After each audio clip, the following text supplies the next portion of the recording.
नमस्कार दोस्तों। तो आपका फिर से स्वागत है मेरे YouTube चैनल पर। तो अपनी पिछली क्लास जो थी वो हो गई थी संविधान सभा से लेकर, संविधान सभा से रिलेटेड क्लास थी। तो मुझे नहीं लगता कि रिवीजन की जरूरत होगी, क्योंकि वैसे ही ये क्लास है जो इसमें प्रस्तावना अपन को कंप्लीट करनी है। तो संविधान सभा में अपन ने पढ़ लिया था कि भाई कैसे उसकी कार्यवाही शुरू हुई थी और किस प्रकार से संविधान बना था, और 26 नवंबर 1949 को संविधान बनकर तैयार हो गया था। और उसके बाद जस्ट 2 महीने बाद 26 जनवरी 1950 को अपना संविधान लागू हुआ था। उसकी समितियों के बारे में भी पढ़ा, उसकी बैठकों के बारे में भी पढ़ा, और कितना टाइम लगा था उसके बारे में भी अपन ने पढ़ा था कि भाई 2 वर्ष 11 माह 18 दिन में संविधान बनकर तैयार हुआ था। और उसके बाद संविधान सभा कितने टाइम तक बनी रही थी? 3 वर्ष 1 माह 16 दिन तक संविधान सभा बनी रही थी। और लास्ट में जब संविधान बनकर तैयार हुआ था तब 284 लोगों ने उस पर हस्ताक्षर किए थे। यहाँ तक पढ़ चुके थे अपन। इसके बाद में अपन ने कुछ बेसिक इन्फॉर्मेशन भी पढ़ी थी। भाई संविधान सभा का प्रतीक चिन्ह क्या था? हाथी था। और जो सचिव थे वो थे HVR अयंगर, और जो प्रमुख ड्राफ्टमैन थे संविधान सभा के वो कौन थे? SN मुखर्जी। उसके बाद में अपन ने सुलेखक के बारे में पढ़ा था, और अलंकरण किसने किया उनके बारे में पढ़ा था। तो प्रेम बिहारी नारायण रायजादा के द्वारा इटैलिक शैली में संविधान लिखा गया, और मूलतः किस में लिखा गया? अंग्रेजी लैंग्वेज में लिखा गया। और इसका जो हिंदी वर्जन है वो तैयार किया था वसंत कृष्ण वैद्य द्वारा। और जो अलंकरण यानी कि चित्रकारी जो की गई वो किसके द्वारा की गई थी? शांति निकेतन के नंदलाल बोस और राम बिहार सिन्हा द्वारा। ठीक है, यहाँ तक अपन ने पढ़ लिया था। अब अपन चलते हैं आगे की ओर, प्रस्तावना की ओर। प्रस्तावना क्या है? बेसिकली प्रस्तावना देखिए तो प्रस्तावना में वही बातें लिखी हुई है जो लगभग उद्देश्य प्रस्ताव में अपन ने पढ़ी थी। ये फिर प्रस्तावना को ऐसे देख ले कि भाई ऐसे इंडेक्स देख लेते हैं कि भाई आगे जो कॉन्स्टिट्यूशन पढ़ेंगे पूरा उसमें क्या क्या बातें पढ़नी है। हेडिंग इसमें आई हुई होती है, लिखी हुई है। जैसे कि तो अपन जैसे कि पढ़ते हैं ना कि भाई किसी चैप्टर को पढ़ते हैं तो उसके बारे में पहले उसका जो परिचय पढ़ते हैं, ताकि उससे अपन को पता चल जाता है कि भाई आगे चैप्टर में क्या क्या पढ़ने वाले हैं। तो उसी प्रकार से प्रस्तावना भी है कि भाई उसको पढ़ने से अपन को पता चल जाता है कि भाई इस संविधान में आगे क्या क्या है और किस प्रकार का ये संविधान है उसके बारे में पता चल जाता है। तो प्रस्तावना को क्या है कि बेसिकली सबसे अंत में जोड़ा गया था। जिस प्रकार से अपन किसी भी लेसन को पढ़ने के बाद जो कंक्लूजन निकालते हैं तो कंक्लूजन तो लास्ट में ही निकलेगा ना कि भाई इसको फिर बाद में फर्स्ट में ऐड कर दिया। जैसे प्रस्तावना को सबसे लास्ट में जोड़ा गया था। तो अब प्रस्तावना में बेसिकली क्या क्या बातें कही गई है? तो प्रस्तावना में वैसे तो प्रस्तावना आपको पूरी रटी डोटाई याद होनी चाहिए, क्योंकि आजकल जैसे कंपटीशन का लेवल बढ़ता जा रहा है उस हिसाब से देखे तो कि क्या हो रहा है कि भाई क्वेश्चन प्रस्तावना से सीधे सीधे क्वेश्चन पूछ रहे हैं, और लाइन टू लाइन आपको एज इट इज याद होनी चाहिए। प्रस्तावना गूगल से आप डाउनलोड कर सकते हैं, प्रस्तावना फोटो आपका आ जाएगी, आप उतार लेना और उसको यूं का यूं रट लेना, क्योंकि प्रस्तावना में से कई क्वेश्चन आते हैं और बहुत इजी क्वेश्चन आते हैं। लेकिन अगर वो अपन को सीक्वेंस वाइज याद नहीं है तो फिर वो क्वेश्चन क्या हो जाते हैं? अपने गलत हो जाते हैं। तो प्रस्तावना को बेसिकली रट के ही रखना है। और अपन आगे बात करते हैं कि भाई प्रस्तावना में क्या क्या चीजें हैं। तो प्रस्तावना में जो पहली लाइन है, हम भारत के लोग जो लाइन है वो कहां से ली गई है?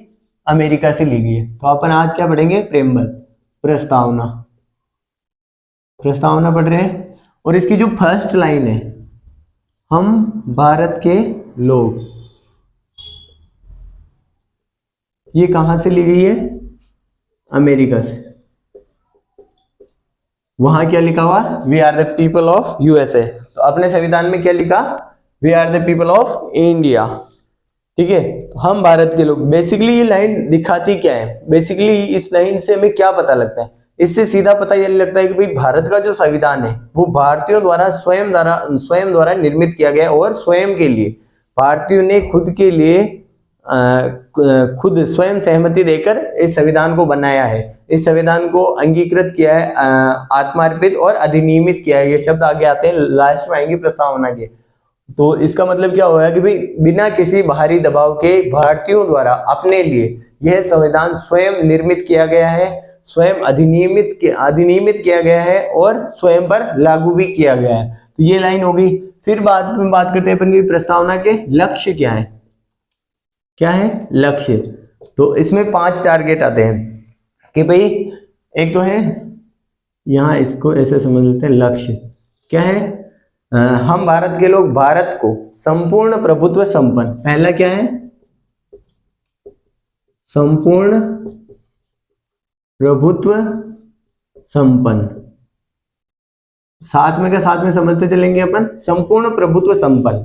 संपूर्ण प्रभुत्व संपन्न यानी कि संपूर्ण प्रभुत्व संपन्न का क्या अर्थ होता है कि भाई एक तरह से संप्रभुता होनी चाहिए। राष्ट्र को इस प्रकार बनाएंगे, राष्ट्र का संविधान इस प्रकार का होगी वो संपूर्ण संप्रभु तरीके से लागू हो सके। यानी कि अगर भारत सरकार कोई भी डिसीजन लेती है तो वो बिना किसी बाहरी दबाव के डिसीजन लेगी।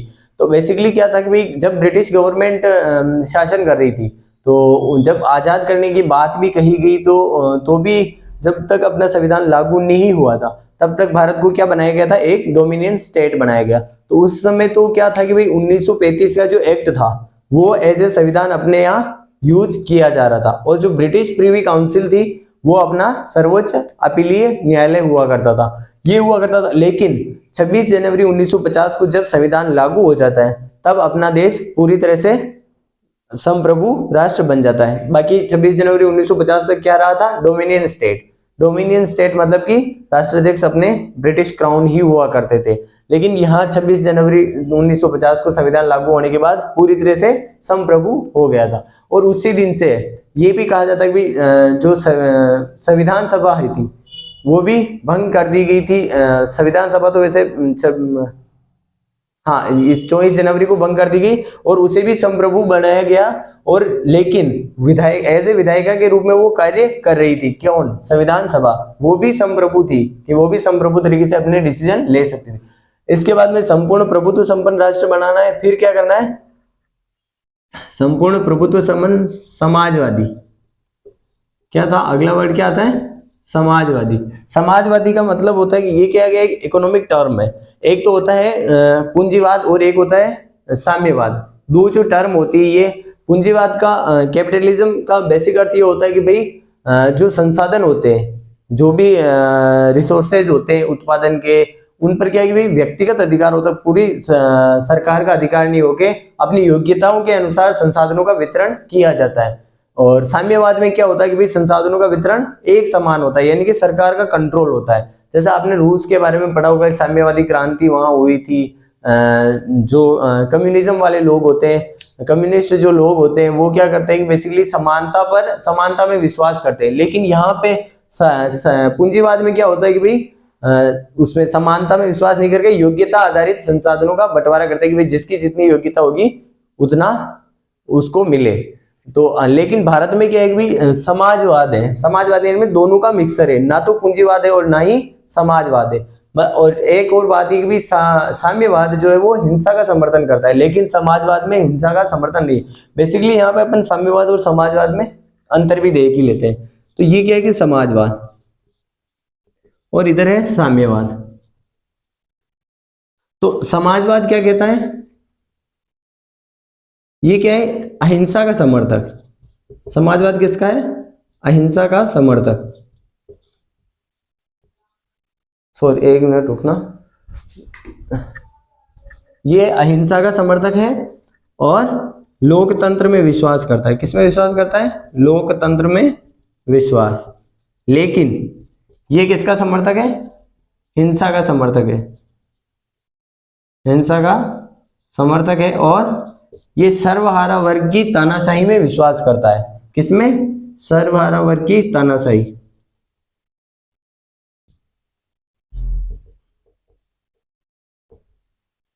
और इसमें क्या है कि भाई ये समानता के समानता नहीं, योग्यता आधारित संसाधनों का वितरण।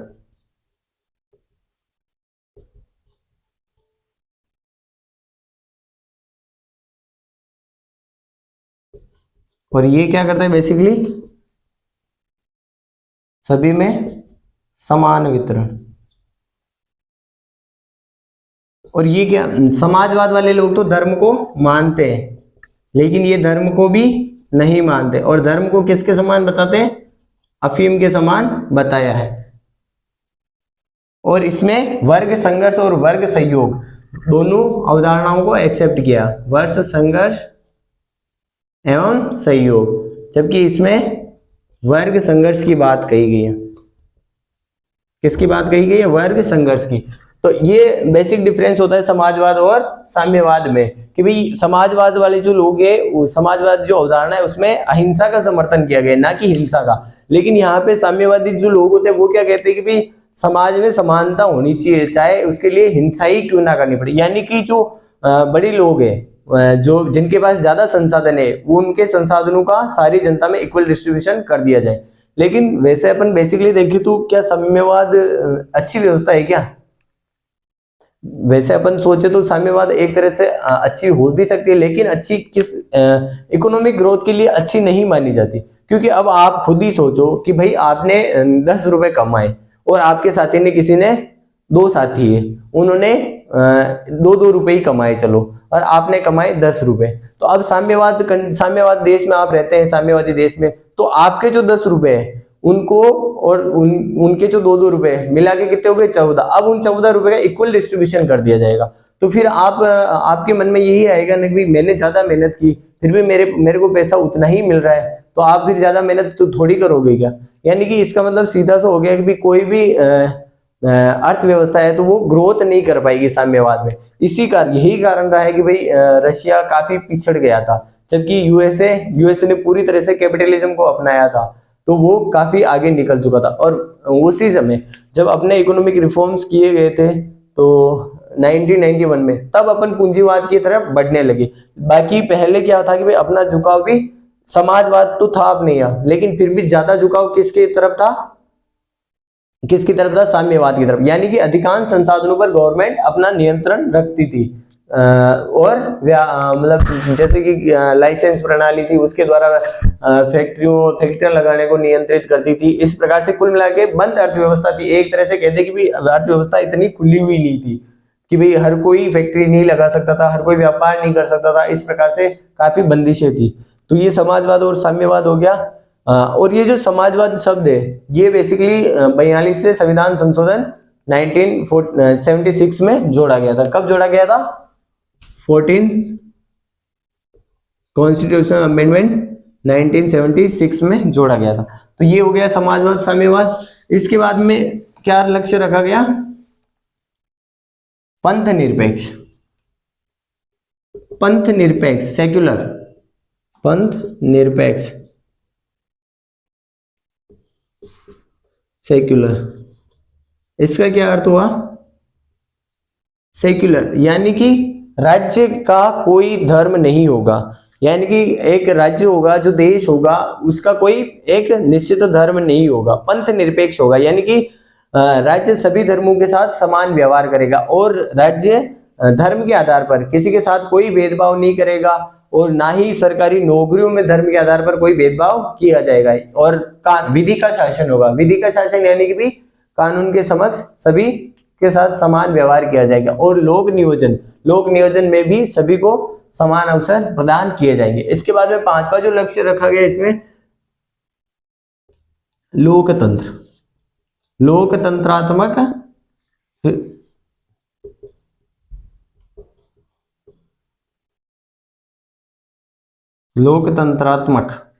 फिर 5वां था जो था गणराज्य। यहाँ लोकतंत्र ही कर दो भी, लोकतंत्रात्मक गणराज्य। बेसिकली क्या लाइन है स्टार्टिंग की कि हम भारत के लोग भारत को संपूर्ण प्रभुत्व संपन्न, समाजवादी, पंथ निरपेक्ष, लोकतांत्रिक गणराज्य बनाने के लिए, लोकतंत्रात्मक गणराज्य। अब यहाँ पे डेमोक्रेसी का मतलब क्या होता है कि डेमोक्रेसी बेसिकली 2 प्रकार की डेमोक्रेसी अपन को देखने को मिलती है। एक होती है प्रत्यक्ष डेमोक्रेसी और एक होती है अप्रत्यक्ष। तो यहाँ पे लोकतंत्र जो है, डेमोक्रेसी, इसको अपन यहां समझते हैं एक बार के लिए। गणराज्य यहाँ पे क्या है? डेमोक्रेसी को डिफाइन करते हैं अपन, डेमोक्रेसी। तो यहाँ एक तो होती है डायरेक्ट और एक इनडायरेक्ट। एक तो होती है एक तो होता है प्रत्यक्ष लोकतंत्र और एक होता है अप्रत्यक्ष लोकतंत्र। कितना होता है? 2 प्रकार का होता है। एक तो होता है प्रत्यक्ष लोकतंत्र और एक अप्रत्यक्ष लोकतंत्र। प्रत्यक्ष लोकतंत्र क्या होता है? बेसिकली जहां पे शासन में जनता की सीधी भागीदारी हो। शासन में जनता की सीधी भागीदारी कैसे हुई? जैसे कि वोटिंग तो अपन भी करते हैं, अपने यहाँ भी शासन व्यवस्था जो वोट के थ्रू अपन नेता चुन के भेजते हैं, लेकिन इसको बेसिकली डायरेक्ट डेमोक्रेसी नहीं कहा जा सकता, क्योंकि डायरेक्ट डेमोक्रेसी में क्या होता है कि भाई कोई भी निर्णय लेना हो गवर्नमेंट को तो वो जनता से जनमत संग्रह करवाएगी एक तरह से, या जनता उसमें वोटिंग करेगी, तो वो प्रत्यक्ष लोकतंत्र का एग्जाम्पल हो जाता है। अब प्रत्यक्ष लोकतंत्र में भी चार टाइप होते हैं। पहला होता है कि प्लेबिसाइड, एक सेकंड, प्लेबिसाइड होता है, रेफरेंडम होता है, हाँ रेफरेंडम होता है, रेफरेंडम, रेफरेंडम यानी कि परिप्रेक्षा, रेफरेंडम हिंदी अनुवाद, हिंदी अर्थ होता है परिप्रेक्षा, यानी कि जनता से अगर कोई राय ली जा रही है और उसको लागू करना बाध्यकारी हो, जनता से कोई राय ली जा रही है किसी मुद्दे पर, और अगर जनता सहमत हो गई तो उसे अगर लागू करना बाध्यकारी हो तो उसे क्या कहते हैं? रेफरेंडम, परिप्रेक्षा यानी कि। और दूसरा होता है प्लेबिसाइड, प्लेबिसाइड यानी कि जनमत संग्रह, जनमत संग्रह होता है। तो जनमत संग्रह में क्या होता है कि भाई जनता से कोई राय ली जा रही है लेकिन उसे लागू करना इतना कोई बाध्यकारी नहीं हो, तो ये जनमत संग्रह तो क्या होता है कि जो देश के इंटरनल मामले जो होते हैं ना उनमें करवाया जाता है जनमत संग्रह। और अपन ने इससे पहले देखा था कि रेफरेंडम, उसमें क्या है कि भाई जनता से ली गई राय को लागू करना बाध्यकारी होता है। तो ऐसा कहाँ देखा गया?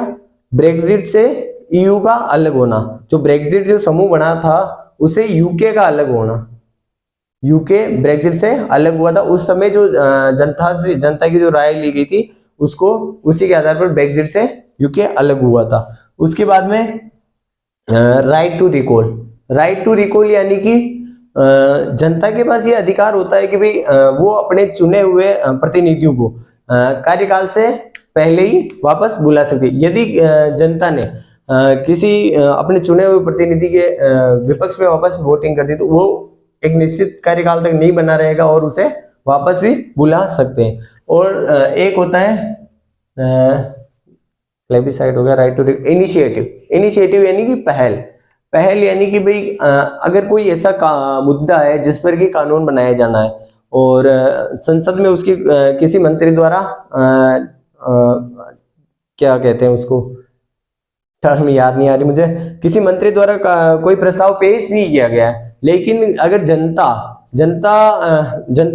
जनता जो है एक निश्चित बहुमत के साथ अगर कोई प्रस्ताव पेश करती है और उस पर जनता का बहुमत हो तो उस प्रस्ताव को संसद में पेश करना बाध्यकारी होता है। तो ये हो गया इनिशिएटिव। ये तो क्या है, प्रत्यक्ष लोकतंत्र के एग्जाम्पल हो गए।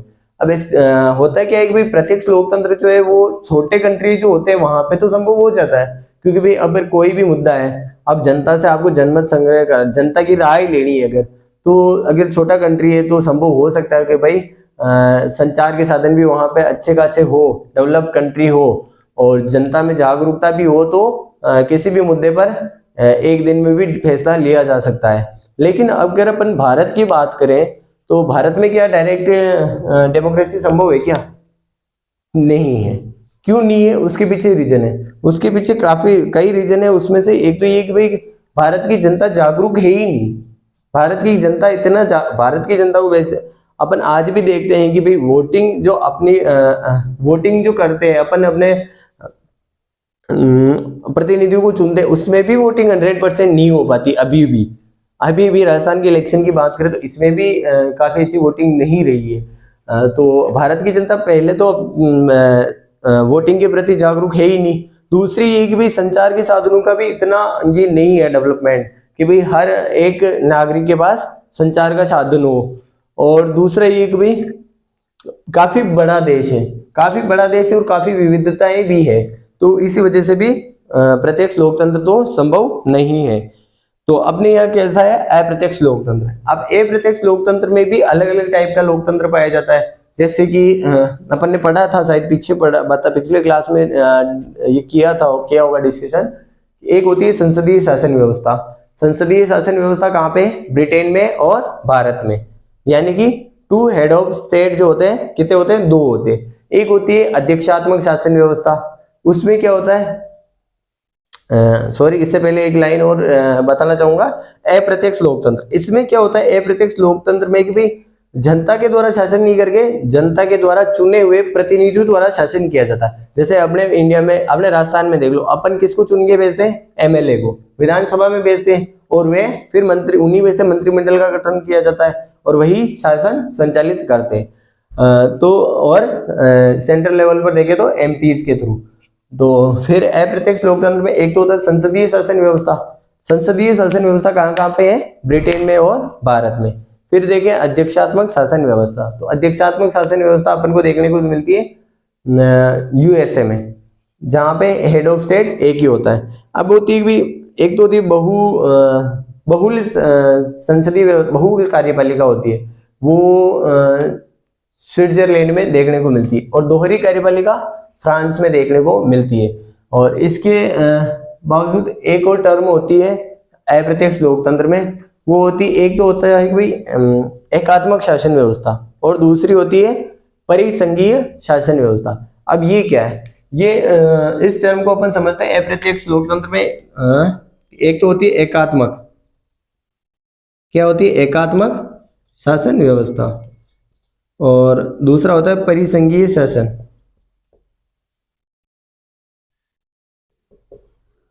तो एकात्मक शासन व्यवस्था क्या है? एकात्मक शासन व्यवस्था ऐसी व्यवस्था है जहां पे कि ज्यादातर पावर्स जो होते हैं वो सेंट्रल गवर्नमेंट के पास होते हैं, ना कि राज्यों के पास। राज्यों को इतनी शक्तियां नहीं दी जाती है। तो इसका बेस्ट एग्जांपल है कि भाई इसका जो एग्जांपल है वो ब्रिटेन ले सकते हैं। ब्रिटेन में क्या है? क्योंकि संसद के पास ज्यादा शक्तियां हैं, राज्यों को शक्तियां नहीं दी गई है। और जो परिसंघीय शासन व्यवस्था होती है उसमें राज्यों को अधिक शक्तियां दी जाती है, बल्कि कंपैरिजन सेंट्रल के। तो ये जो शासन व्यवस्था है वो अपन को देखने को मिलती है यूएसए में। कहाँ मिलती है? यूएसए में। तो भारत में लोकतंत्रात्मक गणराज्य बनाया जाएगा भारत को। तो लोकतंत्र कैसा है अपने यहाँ पे? अप्रत्यक्ष लोकतंत्र है, और संसदीय शासन व्यवस्था है। कैसी व्यवस्था है? संसदीय शासन व्यवस्था। ब्रिटेन है यहाँ पे। फिर बात आती है गणराज्य। अब गणराज्य जो टर्म है उसका क्या अर्थ हुआ? गणराज्य का मतलब होता है कि भाई जहां का राष्ट्राध्यक्ष वंशानुगत नहीं होगा। क्या नहीं होगा? वंशानुगत नहीं होगा। यानी कि जो हेड ऑफ स्टेट होता है वो वंशानुगत नहीं होगा। ये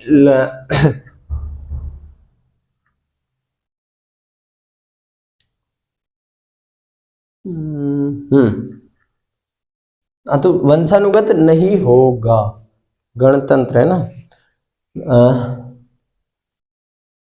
तो अपन इंडिया में देखते हैं, तो इंडिया में क्या राष्ट्राध्यक्ष वंशानुगत है क्या? नहीं है ना। जो प्रेसिडेंट होते हैं वो वंशानुगत नहीं होते। अपने यहाँ हेड ऑफ स्टेट कौन है? प्रेसिडेंट, राष्ट्रपति। तो अपने यहाँ राष्ट्रपति वंशानुगत नहीं होते। और जबकि अपन अगर देखें यूके में, ब्रिटेन में देखें, तो वहां पे राष्ट्राध्यक्ष जो होते हैं वो वंशानुगत होते हैं। वंशानुगत यानी कि ब्रिटिश क्राउन के वंशज जो होगा अगला, वही आगे क्राउन बनेगा। तो ये हो गया गणराज्य। इसमें अपन अगर देखें चाइना का, यहाँ पे भारत का उदाहरण लेवे तो भारत गणराज्य भी है और लोकतंत्र भी है। दोनों है क्या भारत में? ये भी है और ये भी है। लेकिन अब पर यहाँ पर ब्रिटेन का एग्जांपल लेते हैं। तो ब्रिटेन में गणराज्य है क्या? नहीं है, क्योंकि वहां का राष्ट्राध्यक्ष जो है वो क्या है? वंशानुगत है, और लोकतंत्र तो है। लेकिन अब बात करें चाइना की, तो चाइना में क्या गणतंत्र है क्या? यहाँ पे गणराज्य नहीं लिखे, गणतंत्र लिखेंगे, गणतंत्र। तो अपन बात करते हैं चाइना की। तो चाइना में क्या हेड ऑफ स्टेट जो होता है वंशानुगत होता है क्या? नहीं होता है। हेड ऑफ स्टेट जैसे कि प्रेसिडेंट है, जैसे कि अभी जो प्रेसिडेंट है वही अगले प्रेसिडेंट बनेंगे क्या लगातार, या फिर उनका बेटा ही जो होगा वही प्रेसिडेंट थोड़ी बनेगा? शी जिनपिंग जैसे अभी प्रेसिडेंट है, हालांकि वो अभी दूसरी तीसरी बार सेलेक्ट हुए हैं, लेकिन इसका मतलब ये नहीं कि भाई आगे जो भविष्य में उनका बेटा ही प्रेसिडेंट बनेगा, ये कोई जरूरी नहीं है। तो फिर चाइना में क्या गणतंत्र है? तो हाँ, अपन कहेंगे भाई चाइना में गणतंत्र है, लेकिन लोकतंत्र नहीं है। चाइना में डेमोक्रेसी नाम की कोई चीज नहीं है। तो ये बेसिकली आपको समझ में आई गई होगी टर्म्स कि संपूर्ण प्रभुत्व संपन्न समाजवादी, पंथ निरपेक्ष, लोकतंत्रात्मक गणराज्य, बनाया जाएगा। और ये जो पंथ निरपेक्ष शब्द है ये भी कब जोड़ा गया था? 42वें संविधान संशोधन 1976 द्वारा जोड़ा गया था। ठीक है, ये हो गया। अब बात करते हैं अपन नागरिकों को क्या प्रदान किया जाएगा। तो इसको मैं एक बार वापस सही से उतार देता हूं ताकि आगे सारी टर्म्स यहीं पे आ जाएगी। लक्ष्य क्या है? 5 लक्ष्य रखे गए। संपूर्ण प्रभुत्व संपन्न। दूसरा क्या था? समाजवादी। तीसरा है पंथ निरपेक्ष।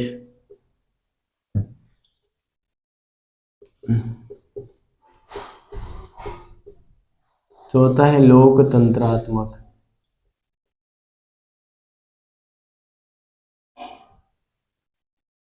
गणराज्य। अब बात करते हैं अपन नागरिकों की कि नागरिकों को क्या क्या प्रोवाइड कराया जाएगा। तो यहाँ पे 3 टर्म्स पहले पढ़ते हैं। पहले पढ़ते हैं कि भाई हम भारत के लोग भारत को संपूर्ण तथा इसके समस्त नागरिकों को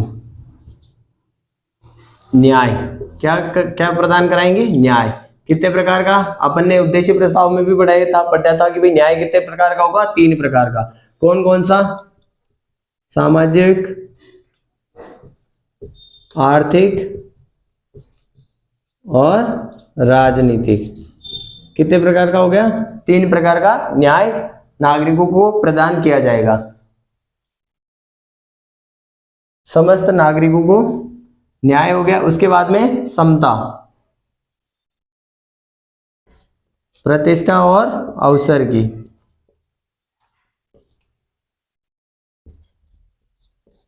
बंधुता, और इधर अपन करेंगे भारत के लोग।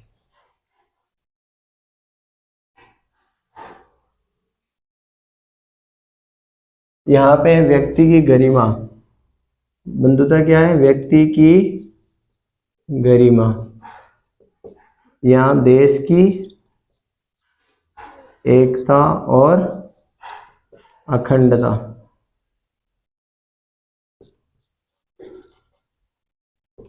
देश की एकता और अखंडता। और 5 तरह की स्वतंत्रता, लिबर्टी, स्वतंत्रता। कितने प्रकार की? अपन ने पहले भी बात की थी कि भाई अब प्रस्तावना में कितने प्रकार की स्वतंत्रता दी गई है? 5। वही है 5 स्टार्टिंग वाली। कौन सी? विचार, अभिव्यक्ति, विश्वास, धर्म और उपासना। ये 5 प्रकार की क्या दी गई है? स्वतंत्रता। तो अब बात करें व्यक्ति की गरिमा। व्यक्ति की गरिमा बनी रहनी चाहिए।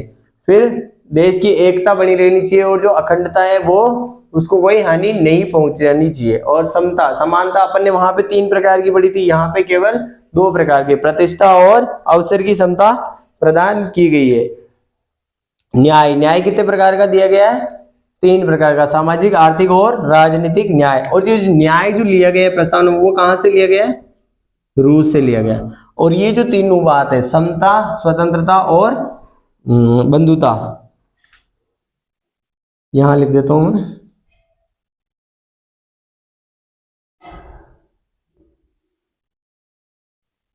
ये कहां से ली गई है? फ्रांस से ली गई। क्या ली गई है?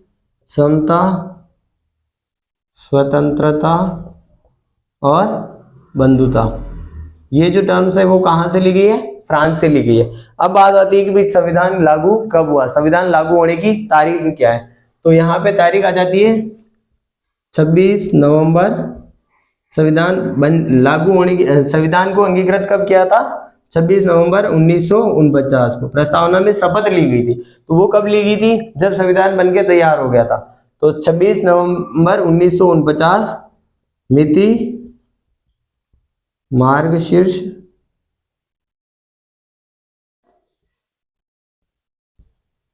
शुक्ल सप्तमी। मिति मार्गशीर्ष शुक्ल सप्तमी संवत विक्रमी। क्या है? संवत विक्रमी 26 नवंबर 1949, मिति मार्गशीर्ष शुक्ल सप्तमी संवत 2006 विक्रमी। संवत 2006 विक्रमी। ये क्या था? संविधान संविधान जो अधिनियमित हो चुका था, संविधान बनके तैयार होने की तारीख। ठीक है, तो ये अपन ने पढ़ा प्रस्तावना के बारे में कि भाई प्रस्तावना में क्या क्या लिखा हुआ है। हम भारत के लोग, ये कहाँ से ली गई है लाइन? अमेरिका से।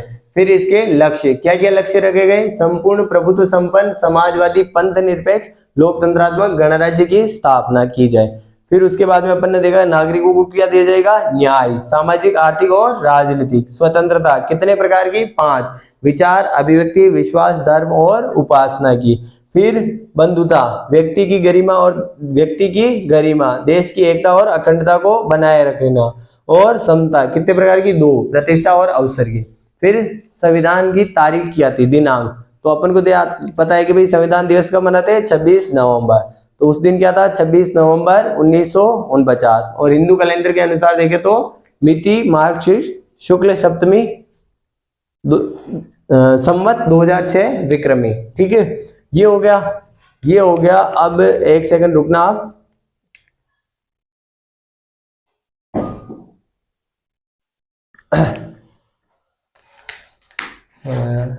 इसके बाद अपन स्टार्ट करते हैं।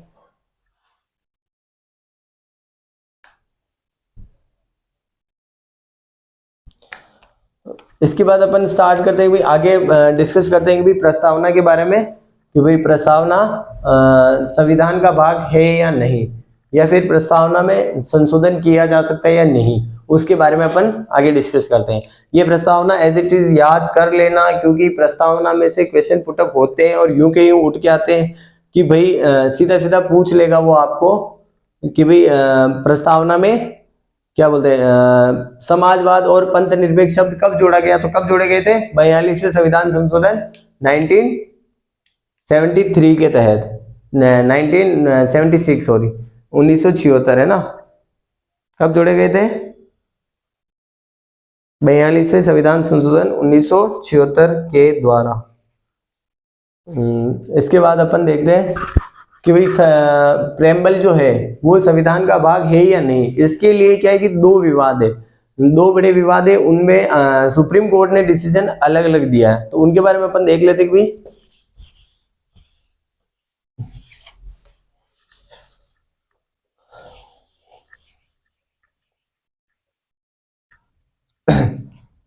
क्या है कि भाई प्रस्तावना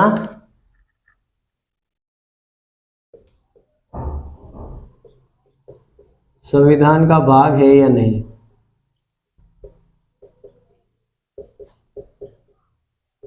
है या नहीं, इसके बारे में 2 केस है। 2 केस कौन कौन से? एक तो है बेरूवाड़ीवाद, इसके बारे में आगे अपन पढ़ेंगे। क्या था बेरूवाड़ीवाद? 1960। तो इसमें क्या कहा गया कि भाई जो सुप्रीम कोर्ट का जो डिसीजन था उसमें माना गया है कि भाई संविधान का भाग नहीं है। क्या नहीं है? प्रस्तावना जो है संविधान का भाग नहीं है। लेकिन उसके बाद एक केस और आता है, केशवानंद भारती केस। केशवानंद भारती बनाम केरल राज्यवाद था।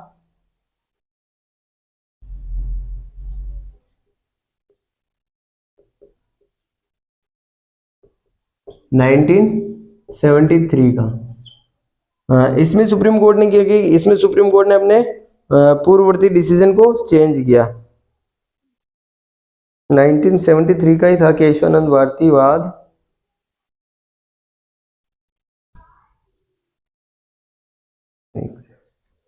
तो इसमें सुप्रीम कोर्ट ने अपने पूर्ववर्ती निर्णय को चेंज कर लिया और उसमें क्या कहा कि भाई प्रस्तावना जो है संविधान का भाग है। क्या है? संविधान का भाग है। लेकिन साथ में ये भी कहा कि भाई ये आर्टिकल की तरह प्रभावी नहीं है। और क्या कहा? ये संसद को किसी प्रकार की शक्ति नहीं देती है। किसी प्रकार की शक्ति नहीं देती है, और ये न्यायालय में प्रवर्तनीय भी नहीं है कि भाई आप प्रवर्तनीय, ये क्या होता है ये अपन आगे जब पढ़ेंगे तब देखेंगे भी न्यायालय में प्रवर्तनीय नहीं है इसका क्या अर्थ होता है, ये अगले वीडियोस में आ जाएगा, इसको भी अपन यहाँ नहीं समझेंगे। तो न्यायालय में प्रवर्तनीय नहीं है, आर्टिकल्स की तरह प्रभावी नहीं है, और ये संसद को ना तो किसी प्रकार की शक्ति देती है और ना ही किसी प्रकार की शक्ति का हनन करती है, ना ही तो कोई किसी प्रकार की शक्ति छीनती है संसद से, और ना ही किसी प्रकार की शक्ति प्रदान करती है। तो ये दो डिसीजन इंपोर्टेंट थे भी, एक तो बेरुबाड़ीवाद था, उसमें तो संविधान का भाग नहीं माना गया इसको कि भाई प्रस्तावना संविधान का भाग है ही नहीं, और दूसरा था कि केशवानंद भारतीवाद में इन्होंने क्या मान लिया कि संविधान का भाग है। और फिर बात आती है कि प्रस्तावना में संशोधन किया जा सकता है या नहीं किया जा सकता, तो फिर आया 42वां संविधान संशोधन। इसी में कह दिया गया केशवानंद भारतीवाद में कि भाई संविधान का भाग है तो प्रस्तावना में भी संशोधन किया जा सकता है। जो 42वां संविधान संशोधन था, इसी में डिसीजन लिया कि भाई संशोधन भी किया जा सकता है। क्या किया जा सकता है?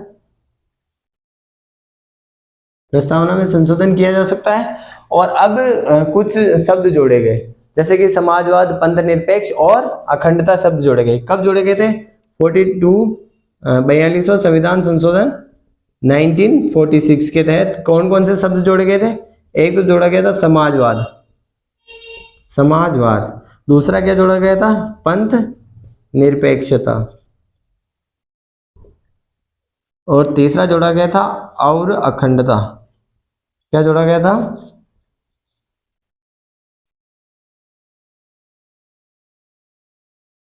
ये तीन शब्द संविधान प्रस्तावना में बाद में जोड़े गए थे।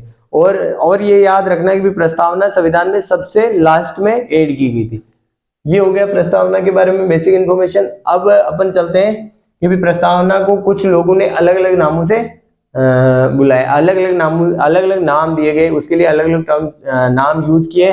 वो कौन कौन से हैं? एक सबसे पहले आता है कि संविधान को क्या कहा गया? प्रस्तावना को क्या कहा गया है? संविधान की आत्मा। तो वो किसने कहा था? एम हिदायतुल्लाह ने गोलकनाथ केस जो था उसमें क्या कहा था? संविधान की आत्मा। किसे कहा था? प्रस्तावना को। तो यहाँ पे देखते हैं अपन,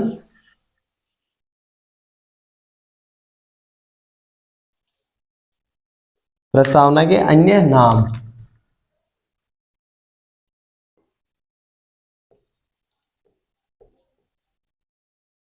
अन्य नाम संविधान की आत्मा।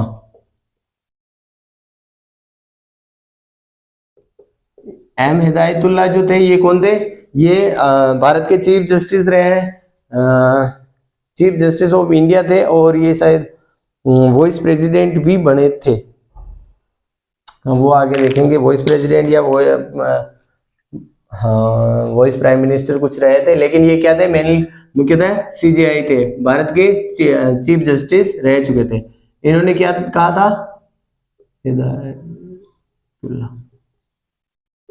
ये कौन से केस में कहा था? गोलकनाथवाद में। ये गोलकनाथवाद भी अपन आगे पढ़ेंगे। गोलकनाथवाद में क्या कहा था? संविधान की आत्मा। और एक कहते हैं संविधान की जन्मपत्री। जन्मपत्री किसने कहा? कौन कह सकता है? के.एम. मुंशी महाराज थे, तो ये क्या कहने वाले थे? जन्मपत्री ही कहेंगे। फिर कहा था संविधान का परिचय पत्र। क्या था? संविधान का परिचय पत्र। ये किसने कहा? ये थे नानी पालकीवाला। नानी पालकीवाला, इन्होंने क्या था? संविधान का परिचय पत्र। क्या कहा था नानी पालकीवाला ने? संविधान का परिचय पत्र। इसके बाद में दो नाम और आते हैं। एक तो है आधारशिला, आत्मा या आधारशिला।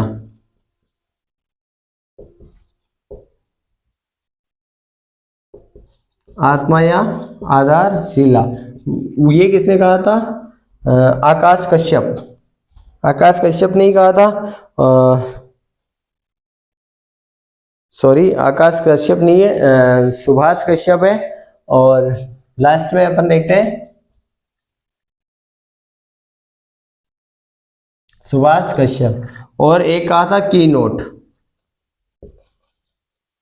की नोट या कुंजी चाबी होती है ना, वो किसने कहा था? बारकर।